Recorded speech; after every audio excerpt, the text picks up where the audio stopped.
I started online business in 2017, started to get real traction in 2018. And I'm going to tell you the journey of the challenges of being a woman entrepreneur, especially as a woman of a global majority. Talk about glass ceilings and pay gap and the lack of women representation in leadership. But what actually is the problem? Let me start off by telling you the story of how when I started, there were very few people who were winning in the online business or really any industry, but I'm going to use online business in this particular example because it's the journey that I walked in. In this industry, there were very few women who were thriving and at the top. If there were, they were mostly the very select few white women. Guess who the majority belong in the top tier in terms of demographic? White men. We also had a very small percentage of men of the global majority. That you may think, why is this statistic everywhere we go? How come this follows pretty much every industry? When I started, I had a white male mentor. Duh, who else could you have? In this program, there were thousands of people from all different places around the globe, from all different backgrounds. It was a very big mix of diversity. When it came to success, there was not much diversity. Like I said, majority white men were succeeding in the program, and then followed by a few men of the global majority. For those of you who are new here, I refuse to use the terminology people of color, men of color, women of color, because that already in itself is white supremacy centering. At some point, there will be a better terminology to use because it's still othering and putting all people of the global majority in one category, which is not ideal. But we'll have the discussion some other day. And maybe all of you could help me come up with a better terminology. Going back to the story, at the time, Facebook ads were hot. That was the way to make money in your business. And a lot of businesses obviously have been transitioning from brick and mortar to online to social media. That was a must. And so there was a lot of social media consulting. Social media was hot. Making money through social media, businesses needing to be on social media, that was still, I would say this was a golden age. It wasn't new. It was the golden age of this movement. Also, that's when a lot of MLMs were thriving at the same time. I've never joined MLMs. This was strictly a program where you need to have an offer and sell your offer through Facebook ad. However, a lot of people in the program were not getting results through Facebook ads. And anytime anybody wanted to make content, and this may sound crazy now to you, but back then it still was very open-ended in terms of the formula. What is the formula that's going to work for a regular person who doesn't have a huge name, who doesn't have a huge following? There was no formula for regular people. The people who are already public figures, absolutely, they make content all the time. A lot of people are consuming. There were YouTube influencers already, that was hot. But in terms of having a business offer as the main revenue rather than being a YouTube influencer, this was still somewhat of a new game. It was still a golden age, but it was new at the same time. It wasn't an obvious normal model at the time. Okay, so you have to understand this was a different time than what we're living in now and what we accept as normal. So at the time, this white male mentor, who was a younger millennial, by the way. So again, we want to look at money, class, patriarchy, being male, and being white, race. That gave him so much authority. And when he said, you need to be running Facebook ads, stop wasting time with content, stop wasting time with talking to people, run ads, get them on a call, close them. So getting cold traffic to see you on an ad, opt into watching a video that you provide in terms of the solution you're providing. And the sales process was basically grabbing the cold lead prospect by the throat and telling them, if you don't do this, you will perish. That was the style, the model, the tone. And it was very obvious why, obvious to you now, obvious to me now, but at the time, not so obvious to people why this wasn't going to work for the majority of the people in the program, including yours truly. At the time, I didn't have the certainty that I have now and the ability to think for myself, especially when you're new to an industry. You don't have the intuition that you gain through experience and knowledge. And I have that now. Much more so. Obviously, there's so much more I can still learn. But at the time, it was very difficult to go against a multimillionaire rich white man telling everyone what to do and telling everybody that this is the way I got results and this is how you need to get results too. And this is the only way to grow fast, because he was able to generate multi-million in a very short time. I needed to get results and I need to get results now. So I start to still make content on Facebook and later on LinkedIn. And I didn't share this in our group calls. I didn't show it off or talk about how it's working. I just kept it to myself because I was enemy territory.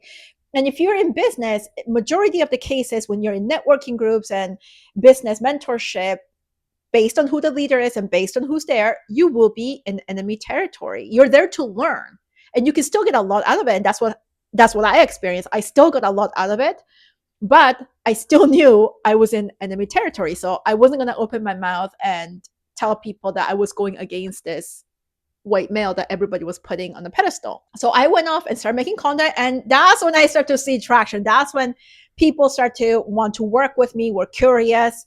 So you have to realize it took me from 2017 to 2018 to stop studying and listening to somebody who isn't a leader the way other people will see me, just based on visuals, and pretend that this difference doesn't make a difference when it came to me being an authority in front of people who don't know me. And in the business space where capitalistic, patriarchal, and racist biases are even stronger, it's one thing for me to be a servant to other people, another thing for me to be an authority and be liked and respected. So for those of you who are finding like you don't have a lot coming at you right now, it's because you're probably at the lower end of the hierarchy. The moment you attempt to climb to the higher tier of the hierarchy, then you will have a lot of pushback, or you will have crickets if you're in business. I make content and having dialogues with my audience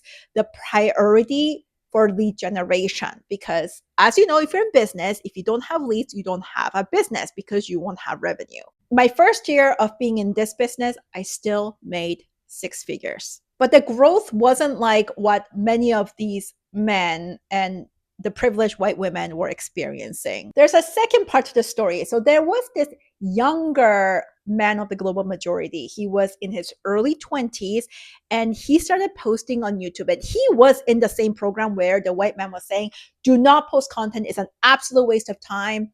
You are procrastinating. You're being a loser. Focus on the ads. Do the process, close calls, grow your business this way.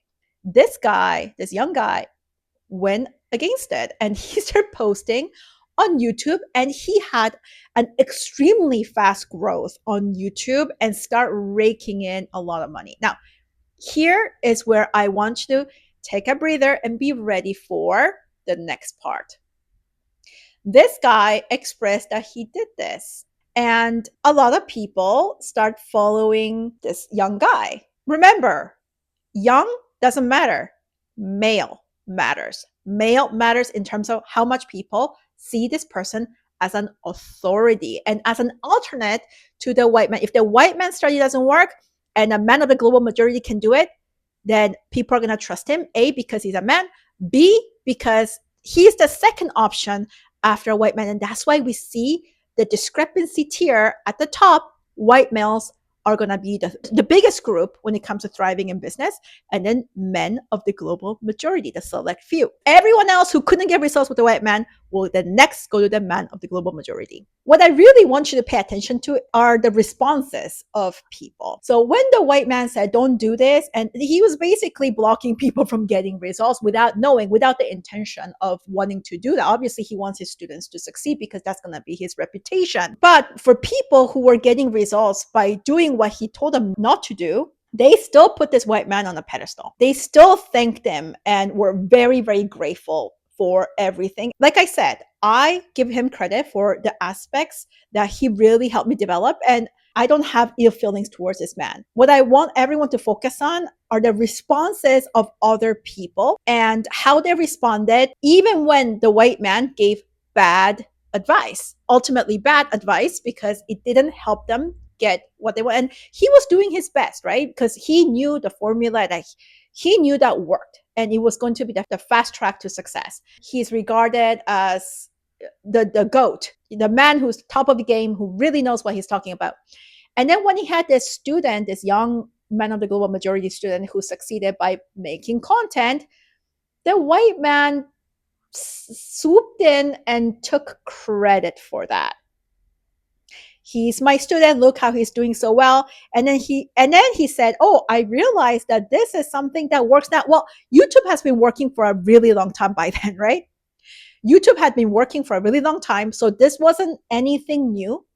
But the white man said, this is a great way to do it because I didn't realize that you could sell service offers and be this effective using YouTube. So then he started to go on YouTube and then he started a YouTube mastermind. All right, you get me?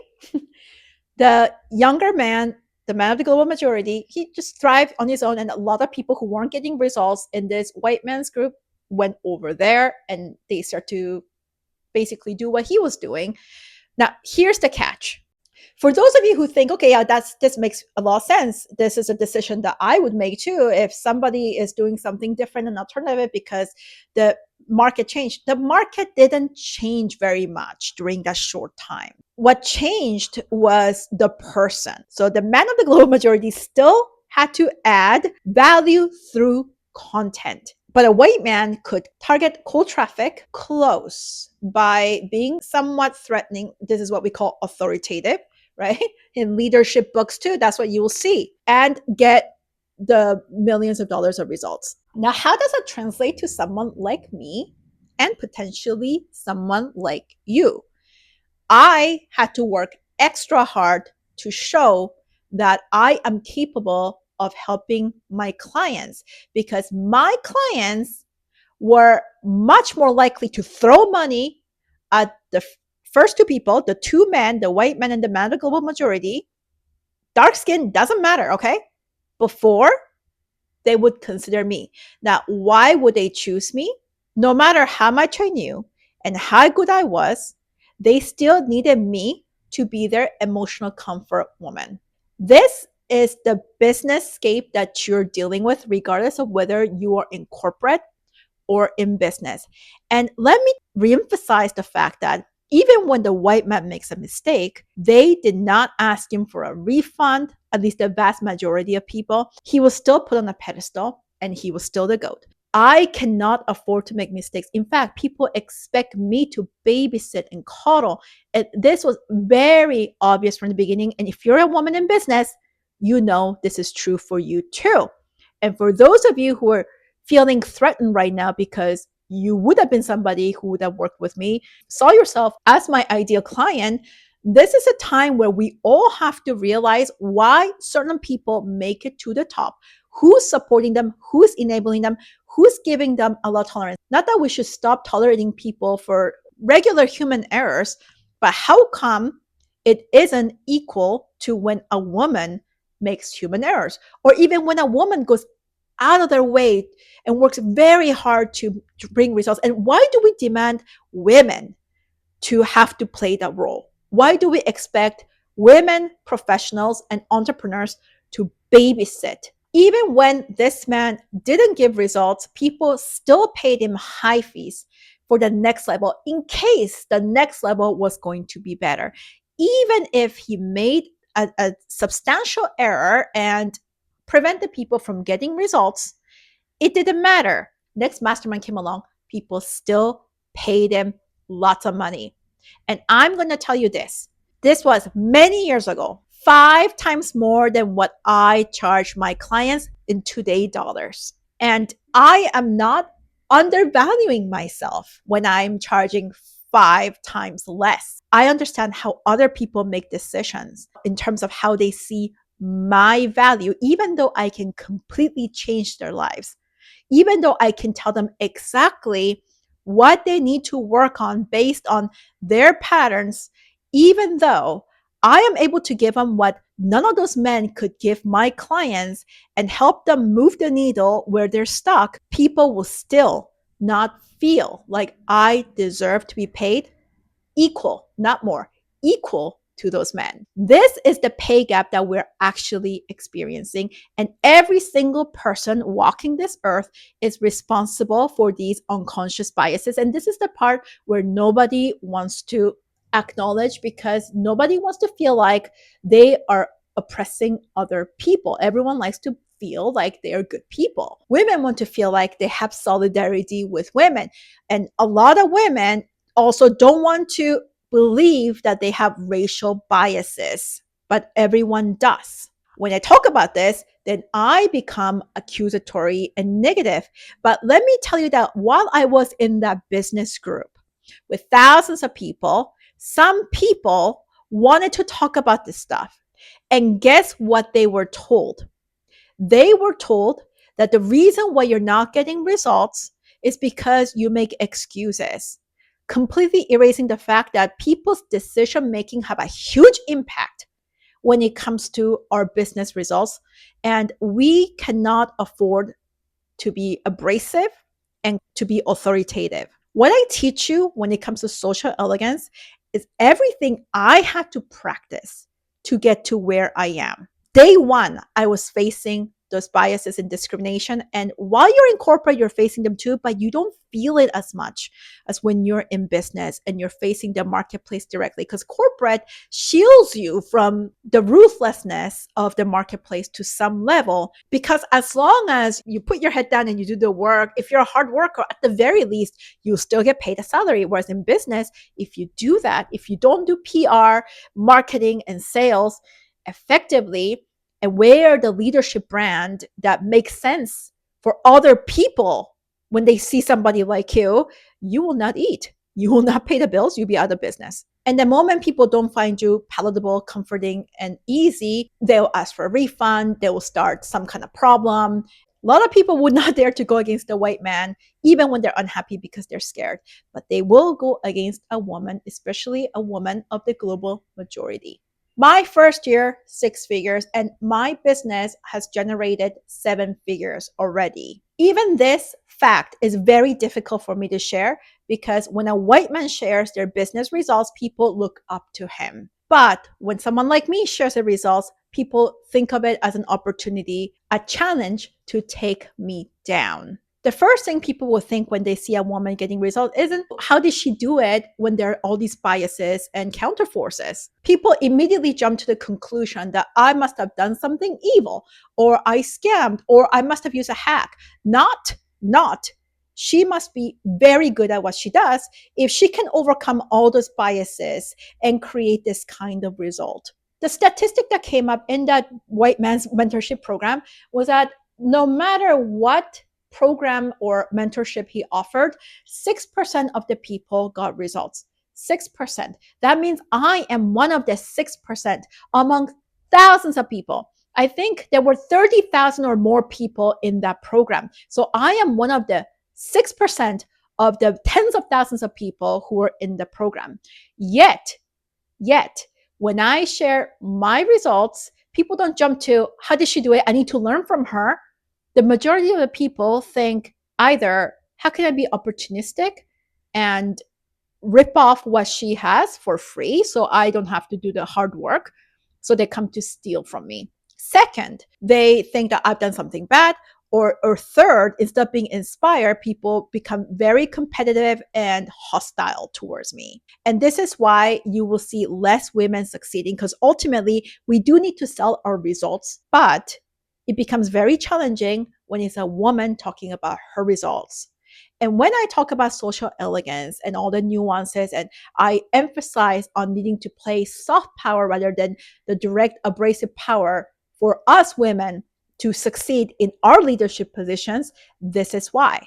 Number one, less people will choose you. Number two, even when you're overqualified, They will still see you as somebody who needs to coddle and comfort them. Number three, when you have successful results, they don't see that as inspiration because they see you as somebody who's lower down in the hierarchy. They believe that you owe them so much more. And four, the same people who wouldn't dare to ask a white man for a refund or accuse him of not guiding them well or even overcharging them will take the smallest inconveniences or discomfort from a woman, especially a woman with a global majority, and complain.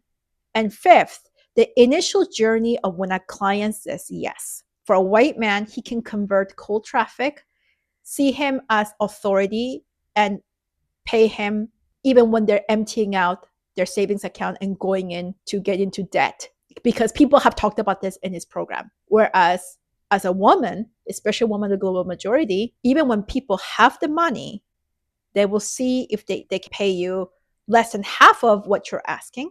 They will try you to see if you are going to chase after them and beg them to work with you, or simply they will only seek out your help when they've tried everything else and throw away their money and they don't have any left. Now that they're in a deep problem and don't even have the money, they'll turn to a woman of the global majority and expect her to fix a whole lot of mess with pretty much no funds, paying you almost nothing, but they want you to fix a ginormous problem. And those of you who are in upper leadership position in corporate, you know what I'm talking about. Those of you who've been in business, you have grown your business to a significant level, you know what I'm talking about. This is why I have decided not to work with people who come to me with absolute urgency and high risk problems. Without leadership and the responsibility embodiment that comes with leadership, this person will throw all their bad results onto me. As a woman in business and leadership, we have to be very discerning, be very selective, and remember that the people that we help can become our downfall. This is also why I say that not all oppressed deserve to be free, because people really want to hold on to their survival programming. And in that programming, someone like me would be put at the bottom of the hierarchy. And when things go wrong, I become their enemy. This is the pathway that all women are walking on. Not succeeding and being at the bottom really sucks. If you're at the bottom, you simply won't have any options, which is a problem that all of you can already relate to. And being at the top sucks in different ways. But being at the bottom, it gives you virtually no options, no choices. So it is still the worst place to be. Succeeding, just making money is not going to help you either. Money alone does not help you fix your problems. Money is what helps you manage risks. And as a woman, especially as a woman of the global majority, you will have more risks than a white man. And for those of you who are wondering how you need to get to the next level, simply put, this is what I would call resilience. But there's a problem with this term because resilience doesn't resonate with the outcome that people want. People just want results. You just want to make more money. You want to get promotion. You want to have time freedom. Those are the things that you want. So if I say that you need resilience, then you're not going to resonate with this and you're going to turn this off and move on and go find a yelly white man who tells you what to do, or an abrasive father figure man who's going to tell you that you're lazy, or that they have a new hack and it's an easy hack. It works for them. So why isn't it working for you? Every woman needs a wise woman as their first step to become very good at navigating the game, because no man can show you that. Every woman, their first step needs a woman to build themselves up.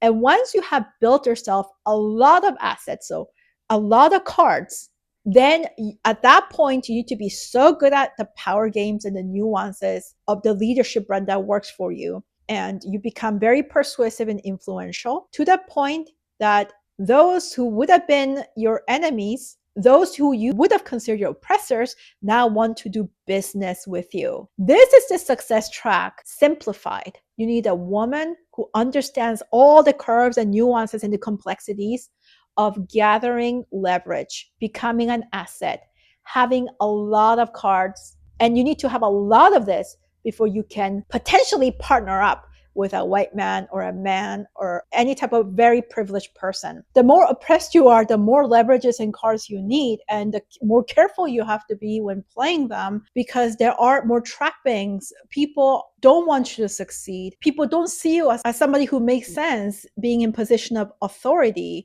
as someone who has a lot of money and time freedom. There's more chance of people seeing you as someone to be used as a low-hanging fruit that they can leverage, rather than coming in with the intention that they need to do a reciprocal transaction, because if they don't, they're going to have a lot of risk to lose. Your success path is tricky, messy, nuanced, and a lot more challenging, a lot of squiggle lines, because there's so many games that you have to be aware of and that you have to play very strategically. You have less room to make mistakes, and everyone equally has their ego that get in the way. White men do it all the time. You're obviously aware of the white men who have a lot of ego and even lack competency, but you first of all know that you cannot lack competency, and second of all, you cannot let the ego get the best of you. The punishment is a lot harsher when you are a woman, especially a woman of the global majority. Interestingly enough, oftentimes I get a comment on my social media page or under some kind of video where I talk about social elegance and why you need to embody that even more as a woman, especially a woman of the global majority. And people will say, oh, so and so, a white man, doesn't have that. He's not elegant. He doesn't have to worry, and nobody likes him, but he's still in power. He has a lot of money. Wait, why are you comparing yourself to a rich white man? This is not even an apples to oranges comparison. You can simply never be in the same category as a white man when it comes to being an authority, a leader, a business owner, and wealthy. You need a woman who knows what she's doing to show you how to navigate this mess, every nuance, mindset blocks, not only believing in yourself and learning to think for yourself, but also how are other people viewing you? How do they feel when you say such and such, or when you behave this way? Communication isn't about you believing that you communicated because you said these words. How are they receiving those words? Do they like you or do they dislike you? Do they see you as an authority or somebody who's cosplaying authority? You being defiant, you fighting, you playing authority will usually not have the impact you think you're having. They're still looking down on you. And in fact, the more you exert and try to dominate, the more they'll try to whack-a-mole you into submission. Women create a lot of unnecessary counterforces because the leadership playbook has been written mostly by privileged white men for other white men. When you look for women's self-development, you will usually find all of those books and materials under the healing section, because the expectation is that you have to cope in oppression. They don't give you any type of solution or how to play the game. You are expected to cope, and that's why you're healing nonstop all your life and nothing will get better. You need the right type of woman to help you. Somebody who understands the game of class, privilege, and the power games of the privileged. You need to create your leverages, and then you have to learn to negotiate very well, because eventually you will have to do business with those who have more power than you in the system. You having more money than that person doesn't give you more power. This is the part that a lot of women, especially women of the global majority, get confused. Being at the bottom is going to be nonstop abuse. Being at the top comes with a cost too. It's your choice. Pick your battles and pick your pains. It brings you new responsibility and demands a whole lot of resilience, emotional intelligence, and social elegance to navigate all of these forms of challenges. And if you're like me, I choose the top. Are you in? If you're one of the exceptions and you truly resonate and align and feel quite certain that I am your winning partner, then go down to the description to be led. This Friday, we have our Eminence Info session. This is for women who are already leaders or in pre-leadership positions. This is an intermediate to advanced social elegance and power dynamics program, and you qualify if you're close to 100,000 a year already. If not, check out the DIY program and the Julia Cha AI. Become the change that you desire, because starting is progress, and progress leads to your transformation, and your transformation becomes the change you're seeking.